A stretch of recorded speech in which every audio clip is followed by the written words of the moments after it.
Welcome to the Great Detectives of Old Time Radio. From Boise, Idaho, this is your host, Adam Graham. If you have a comment, email it to me, box13@greatdetectives.net. Follow us on Twitter at Radio Detectives and become one of our friends on Facebook, facebook.com/Radio Detectives.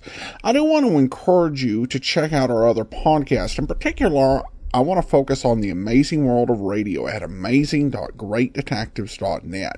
There you can find all of the great series that my Patreon supporters have voted as programs for us to do summer series on, including the Summer of Bogart, Summer of Angela Lansbury, and Great Movies Over Radio.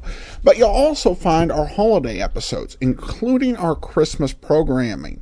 We're going to have 3 or 4 really good Christmas programs.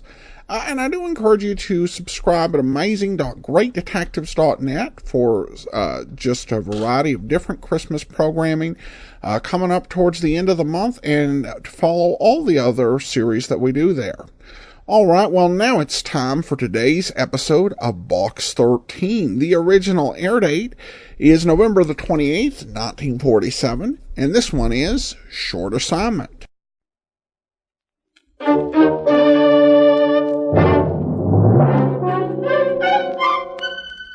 Box 13, with the star of Paramount Pictures, Alan Ladd, as Dan Holliday.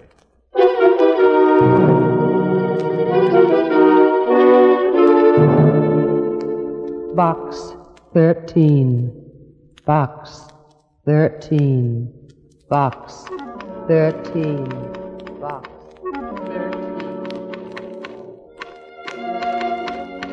13. He looked deeply into her eyes, which reflected his mood like twin lakes of azure blue.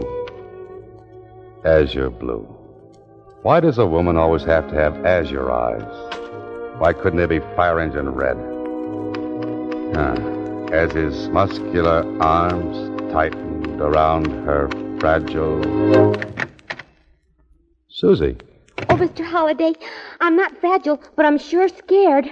Somebody's been following me. With those legs? Why not?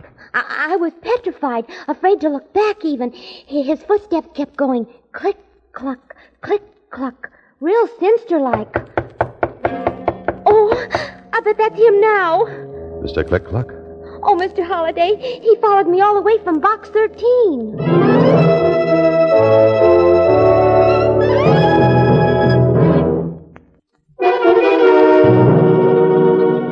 And now, Box 13, starring Alan Ladd as Dan Holliday.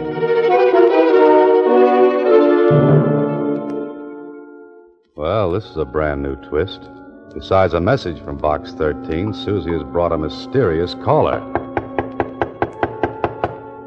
Somebody who wants in, but definitely. Don't answer it, Mr. Holliday. Now, Susie. You didn't see this person, huh? No, I just felt him following me like a phantom, except his heels went click, cluck, click, cluck. Oh.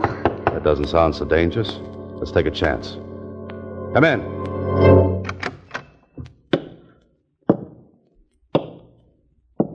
Oh. Silly me. I ought to be ashamed for being such a fraidy cat. Look who it is. Well, Susie, who is it?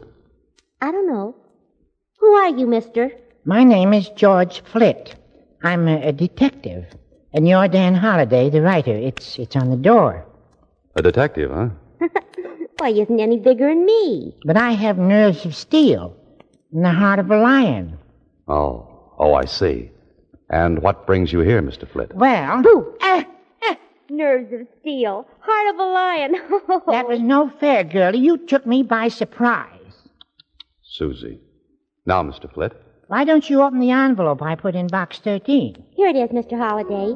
Oh, thanks. Open it. I'm all gooselumps. Okay. Well, what do you know? Why, there's nothing written on the paper. How about that, Flitt? See how clever I am? I put that envelope in Box 13 as bait. As bait? Yes, I knew it would lead me to the person who put the ad in the Star Times. Adventure wanted. Will go any place and do anything. Very clever, Mr. Flett. Oh, what made your footsteps go click, cluck, click, cluck? Oh, that. I lost the metal cleat off of one of my heels. Oh. Well, now that you've discovered me, Mr. Flett, what? Mr. Holliday, I'd say you're just the man for the job. Job? Something exciting, you hope, huh, Mr. Holliday? I'd handle it myself, only I'm so tiny. Besides, I've done mostly divorce work. Just the right height for keyholes. But about the job. Well, I'm coming to that. Mr. Gilbert Bolton sent me $50 just to attend the party tonight. $50? I should have been a detective. Oh, you can be. I'll split with you if you'll go to the affair in my place as me. You got the money. What's the catch? Oh, there's really no catch. Only thing Mr. Bolton said, what there might be a little, bloodshed.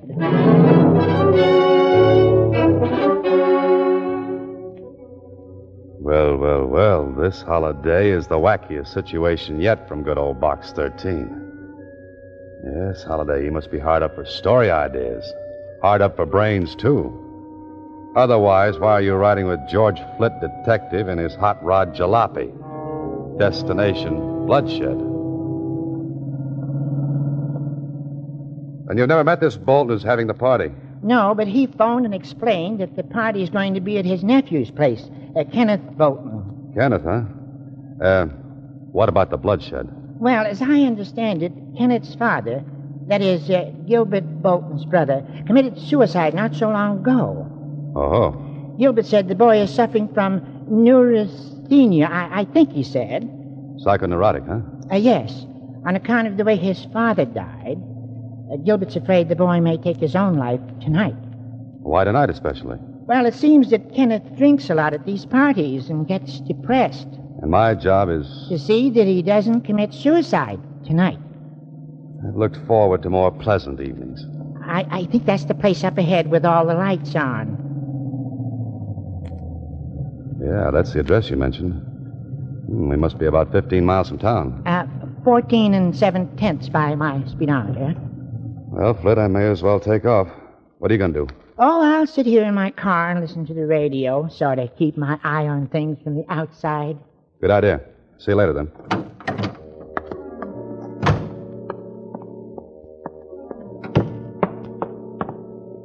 Here we go again, Holiday. Oops, the name's George Flint, detective. Remember? Beyond this door, who knows? But it's a beautiful house, a beautiful night, and a beautiful girl. Good evening. Oh, good evening. I'm looking for Mr. Gilbert Bolton. Won't you come in? And you are... George Flint. You say you're George Flint? That's right. I'm Rita Martin. How do you do? Now let's go in and find Gilbert Bolton, Mr. Flint.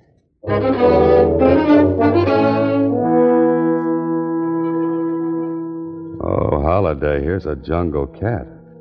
A vampire right of Terry and the Pirates, that jet black hair, those heavy-lidded eyes, that glistening crimson mouth, and something else. Yes, heavy, cloying, sensuous. A perfume such as you've never known before. That's something to remember this Rita Martin by. Mm-hmm. Oh, there you are. Oh, Gilbert. Yes, Rita. Gilbert Bolton. This is George Flint. George, how do you do, Mr. Flint? Mr. Bolton? If you'll excuse me, gentlemen, I'll see you all a bit later. So, you're George Flint, the detective. Yes, that's right. Your voice seemed, well, different over the phone. Well, you know detectives. Many disguises, many voices. Got to keep them confused, you know. Somehow I pictured you differently. Oh? Well, no matter. You know why you're here. Yes, to keep my eye on your nephew, Kenneth Bolton. More than that, to keep him from killing himself. The way this man looks at you, Holiday. So cool, so calculating. with piercing eyes that thud against the back of your skull. He could be one of two men, a man of distinction or a man of extinction. Okay, Mr. Bolton, I'll keep your nephew alive. That's your job. But what makes you think the boy wants to commit suicide? Well, since his father, my brother, took his life, Kenneth has been extremely upset. It's only natural, Mr. Bolton. I know, but I've heard Kenneth threaten suicide, and it's got me worried. Anyone else heard him? Yes, Miss Martin. Anyone else? What do you mean, anyone else? I just wondered if anyone else had heard him make these threats. I really wouldn't know. It's enough that Rita and I know about it. How does Rita figure in this picture? Aren't you being a bit presumptuous, Mr. Flitt? A detective likes to know these things. Miss Martin is an old friend of the family. Oh, there's Kenneth now. I'll bring him over. Just as Gilbert Bolton passed me, there was something familiar about him. What was it? Who was it? Come on, think, Holliday. It may be an important clue. But here they come. The man of extinction and a typical boy from Princeton or Yale or Harvard. George Flitt, my nephew, Kenneth Bolton. Glad to meet you. How do you do? Enjoying yourself, Mr. Flitt? Very much. How about you? Oh, so-so. These parties get to be a bore, huh? Kenneth hasn't been quite himself since the tragedy. Must you always bring that up, Uncle? But you know you've been terribly upset, Kenneth. So I've been upset. Why talk about it? Oh, Mr. Flitt, Yes? will you come with me for a moment? Oh, why, sure. It's so close in here that I thought a breath of air. It suits me. In the garden. The garden it is.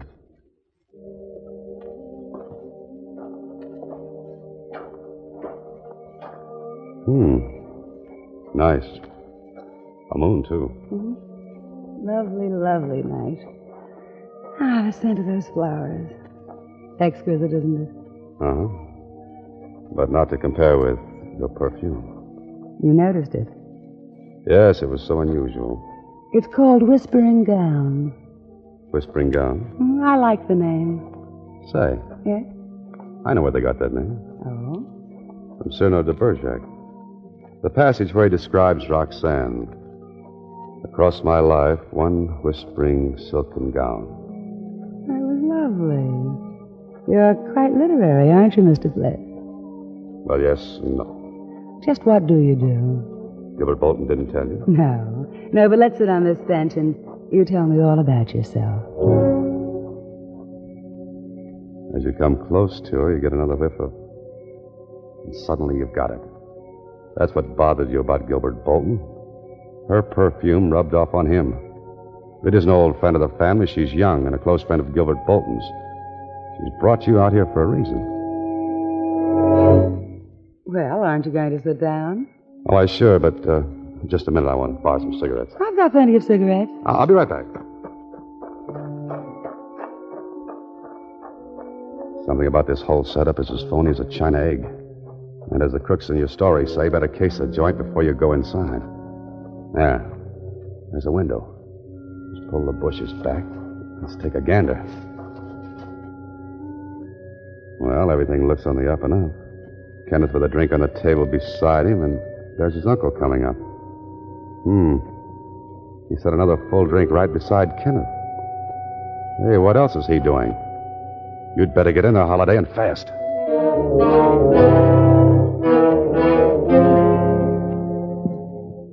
Mind if I join you, gentlemen? Well, not at all, not at all. You appeared quite suddenly. Care for a drink, Mr. Flitt? Here, I haven't touched this one. No, let me fix Mr. Flitt a fresh drink. I think I'll just have one of these hors d'oeuvres. Hey, watch it, my drink. Oh, I'm sorry. Flitt, you awkward idiot. Oh, excuse me. Yes, Uncle. Accidents will happen. I didn't really feel like another drink. It was your idea, remember? Well, Mr. Flitt, were you able to borrow some cigarettes? I was ambushed by hors d'oeuvres. Glad you're here, Rita. I have a proposal to make. Yes? What say we all run up to my penthouse for a while? Oh, sounds good. What do you say, Mr. Flitt? Fine. I think a change of scenery would be nice. You'll enjoy the view overlooking Green Hill Park from the penthouse, Mr. Flitt. Oh, good. What's the address? Tell you what, Mr. Flitt. Rita, Kenneth, and myself will go ahead in my car. Then you can follow us in yours. Well, maybe I'd better go with Mr. Flitt to keep him company. No, I'd like you with me, Kenneth. There's something I want to discuss with you. Important. Well, perhaps I should have the address in case I lose you. That won't be necessary. Just follow me.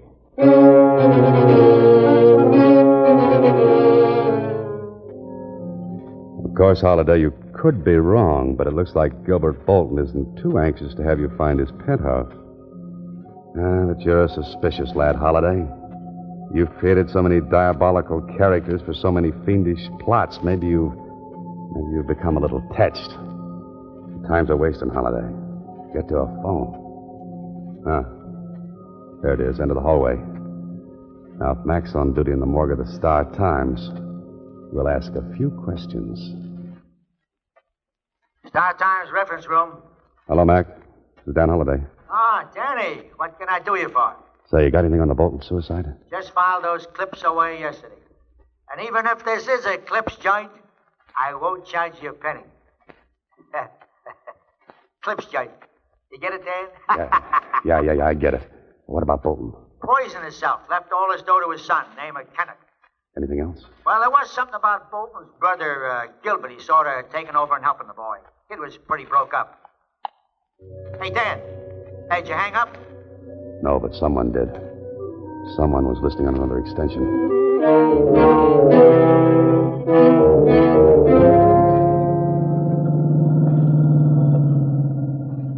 Hey, this is the fastest hot rod I've ever driven.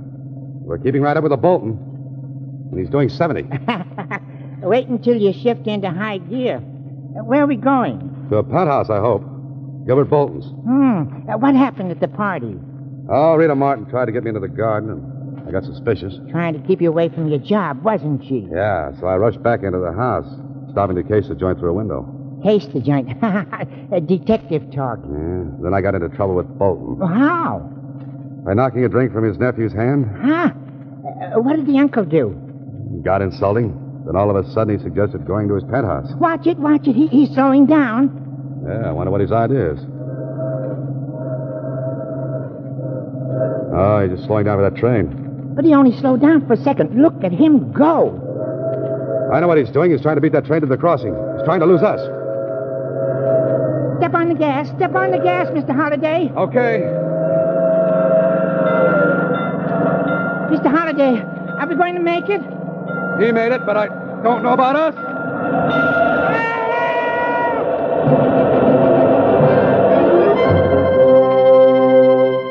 You are listening to Box 13, starring Alan Ladd as Dan Holliday.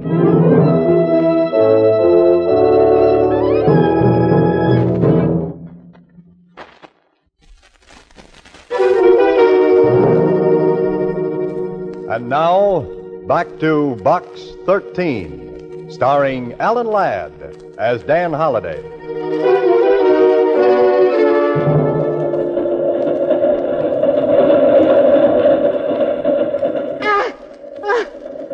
Next time I want such a close shave, I'll see my barber. Yeah, me too.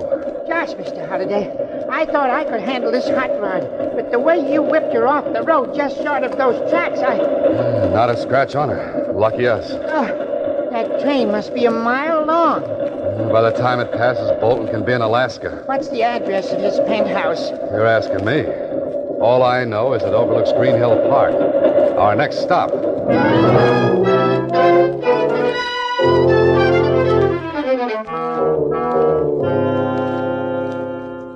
Well, George, Green Hill Park. I bet all these buildings have penthouses. We'll try them all until we hit the right one. I'll go around this side of the park. Okay, and I'll try the buildings around the other side. Bolton's got to be in one.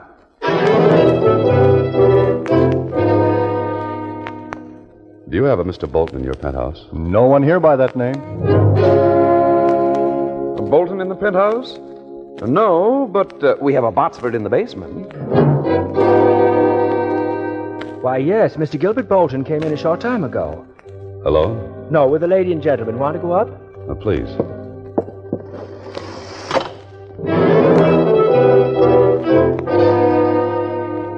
Did Mr. Bolton say anything about expecting more guests? No, sir. Do me a favor. If a little fellow with a squeaky voice shows up asking for Bolton, tell him I'm here, will you? Dan Holliday. Yes, sir. Oh, here you are. Thank you, sir. Your floor, sir. That's the penthouse door over there. Right.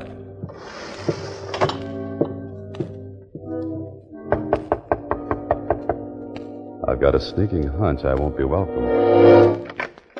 Flip, how did you get up here? You didn't expect me? Yes, of course, but you've earned your money. You can go home now. I'm sorry, Miss Martin, but Mr. Bolton hired me. It's up to him to fire me. But he's not here. He and Kenneth both went out. May I come in and wait? No. Goodbye.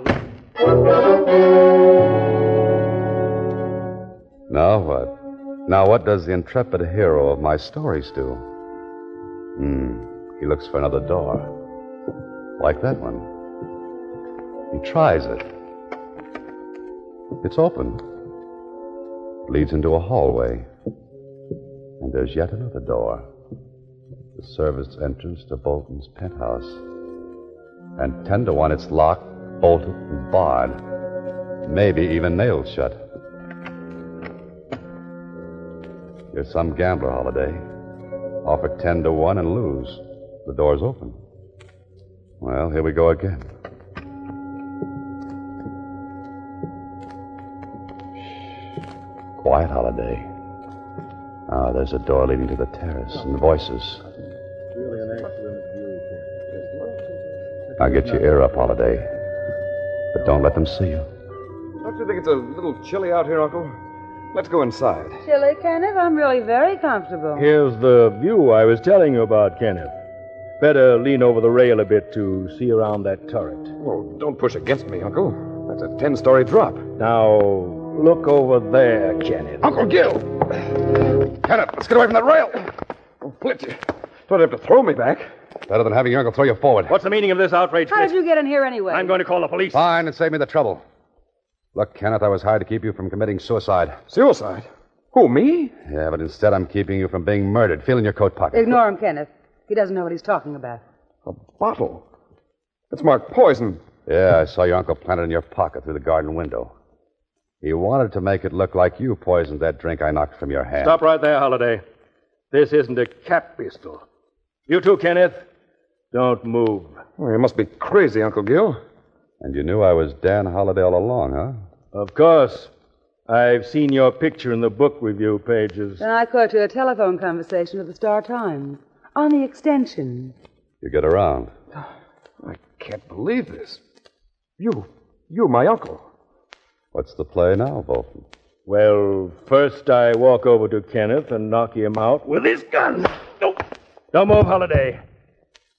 I've still got you covered. Oh? And now that you've knocked out your nephew, what's your next move? Mr. Holiday, before I heave him over the rail to make it look like suicide, I'm going to shoot you. Oh, fine. Then I'll wipe my fingerprints off this gun and press my nephew's hand around the butt. His fingerprints on the gun will prove he shot me, huh? But what about a motive? Very simple. You tried to stop him from jumping off the terrace. And you're supposed to invent plots, Mr. Holliday. But they'll trace the gun to you, Bolton. Oh, no. It's Kenneth's gun. I took it from his room. And you wanted a detective on hand to throw off suspicion. Yes, Mr. Holliday. Who'd suspect Gilbert of murder when he'd hired a detective to protect Kenneth? But why? Why do you want to kill your nephew? Let's say I borrowed quite a large sum I can't make good. Oh. Embezzlement, huh? And you need Kenneth's inheritance to keep out of jail. Wouldn't he lend you the money? Not the amount we need. We? Obviously. So we're taking it all. Clever, eh, Holiday? You're killing me. You're so right. Get rid of whoever it is, Rita.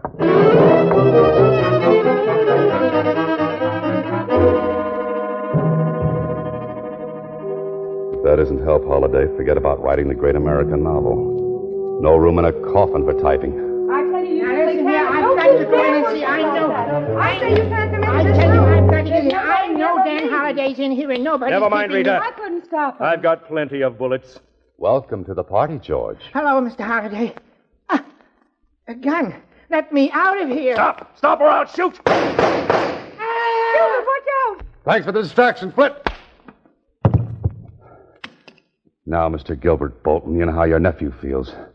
Well, I know how it feels to be on the right end of this Smith & Wesson. You knocked him out. What are you going to do? Do? Well, since the party's getting dull, let's invite a few more boys. Say from headquarters.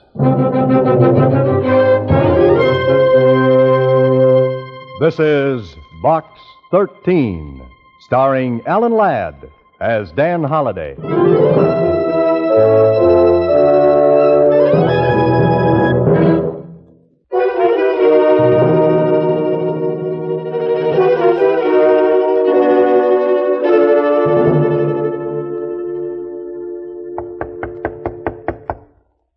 Come in. Hello, Mr. Holliday. Hello, Susie. Ah, Mr. George Flitt, detective. How's the arm, Mr. Flit? Oh, it's healing up fine. One of the bullets just grazed me. You know, I bled quite a lot. Say, wasn't that awful, them trying to kill that boy? And he really wasn't psycho whatchamacallit at all. Bolton cooked that up to support the suicide story. Oh. What's going to happen to them, Mr. Holliday? Well, they've got Bolton for embezzlement and attempted murder. They're holding Rita as his accomplice. And she was such a beautiful girl and so sweet, too. Yes, George, you can say that again. How's the rod hot these days, Mr. Flit? Hot rod, Susie. Hot rod. Rod hot. Red hot. Oh, how is it anyway? Red hot. Oh, it's fine. And Mr. Holliday, even if I did run away from that gun, I really do have the heart of a lion. But of course, George. Only thing is, it's a sturdy cat lion.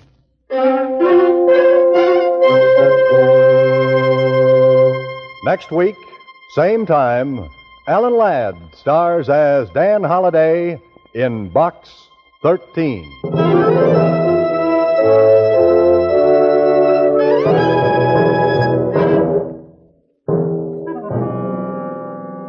Alan Ladd appears through the courtesy of Paramount Pictures and may currently be seen in Wild Harvest. Box 13 is directed by Ted Hediger. Original music is composed and conducted by Rudy Schrager, with an original story by Larry Kraft. The part of Susie is played by Sylvia Picker. This is a Mayfair production.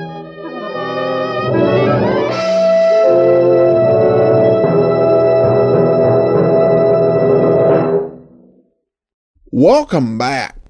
This one, once you got past the aspect of this private investigator asking Holliday to step in, was a pretty simple case to unravel, as Holliday is facing off against a couple of people who are by no means professional or very bright in the way they are approaching this. Still, it's a fun episode with some interesting turns. It was interesting to have Holliday quoting Shakespeare, and I think one purpose of this program with Box 13 was to, if not distance Alan Ladd from his screen roles, which were often these really, tough, guys who, his most famous original role, the one that put him on the map, was playing a hitman. But to kind of show that he, had some range and some depth to him as an actor and could do something on screen other than just playing, tough-talking gunmen. And I think that that worked to change the perception of him, allowed him to succeed in roles like probably his most famous role for modern viewers would be in Shane. Also, I do note that I think that their new opening formula kind of has a lot of the same problems as where you do have this sort of repetitive setup. instead of Dan Holliday walking into the Star Times, you have Dan Holliday, fussing over his manuscript. And of course, though, I can relate a little bit, because he's dealing with the challenge of some of the writing cliches of his day. And of course, in our modern era, we've moved past a lot of those cliches and created new cliches in their place. That's progress. But at any rate, I do think probably less repetitive opening scenes, I think they do end up coming to the show eventually. But I think we do have a way to go on that. All right, listener comments and feedback. And have this one comes from KK, who writes, Adam, I'm confused. I must have missed the Box 13 announcement. I listened to the rationale for repeating Johnny Dollar and including the new lost episodes of Let George Do. But the Box 13 episodes are not new lost episodes, right? At least when I listened to episode 2967, there was no explanation in the intro or ending monologue as to why Box 13 is being broadcasted. I checked the website as well, but again, didn't find an explanation. If this was covered in another episode, can you direct me to the number? If they are the new lost episodes, I want to listen, but if they're repeats like Johnny Dollar and Dragnet, well, not so much. Well, KK, in answer to your question, I guess there are two reasons why we're doing this repeat. The first is I do really enjoy the series, and it was the first series we did, and I like the idea that we started our first season doing Box 13 and our first decade, and we started our 11th season and a second decade doing Box 13. The other thing is that, quite frankly, we are running out of shows to do. Even with doing a re-listen through Box 13, even with taking off 2 weeks of vacation from putting out new episodes every year, and planning 2 special weeks in 2020 and 2023, where we, stop the regular stream of episodes to celebrate, some key anniversaries. Even with that, by the end of our 15th season, we'll essentially be out of new series to bring you, which doesn't mean we won't have new episodes. We'll have, quite a few new episodes of The Falcon still to get through, and a whole lot of episodes of Broadway is My Beat. But other than that, we'll be kind of repeating, previous episodes and need to make additional plans. So it's a combination of the fact that I really like Box 13 and think it's fitting to go through it again, and just the fact that, we're running out of new programs to play for you. So I hope that helps. And I do want to go ahead and thank our Patreon supporter of the day. Thank you to Dan. Dan has been one of our Patreon supporters since March 2016, currently supporting us at the Detective Sergeant level of $7.14 or more per month. Thank you so much for your support, Dan. And that will actually do it for today. Join us back here tomorrow for It's a Crime, Mr. Collins, and then next Monday, another episode of Box 13. In the meantime, send your comments to Box13 at greatdetectives.net. Follow us on Twitter at Radio Detectives and become one of our friends on Facebook, facebook.com/Radio Detectives. From Boise, Idaho, this is your host, Adam Graham, signing off.